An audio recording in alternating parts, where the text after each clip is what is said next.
So if you found this video, you're probably trying to find the recommended tire pressure by the manufacturer for your Nissan Pathfinder. The one behind me is a 2017, but I will show you a few different things to look for, explain them to you. Make sure you stick around to the end of the video because I'm going to show you where to locate this and explain a few things along the way.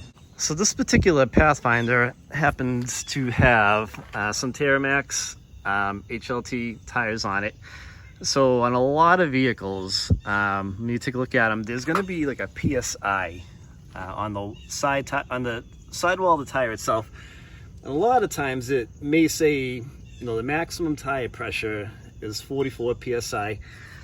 So that's the maximum tire pressure for this particular tire by the tire manufacturer. But usually the tire PSI recommended by the auto manufacturer is different to give the car, a little bit better of a ride from the factory. And that is located on the door jamb over here. So if you look at the sticker on the door jamb, it's going to tell you that the front tire should be inflated to 33 PSI, and it is the same as the rear.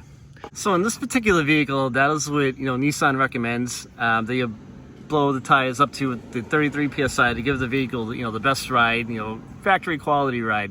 So I hope this video has helped you guys out. If you have any questions, leave a comment and I will reply back to you. And don't forget to subscribe to the channel. Thanks for watching.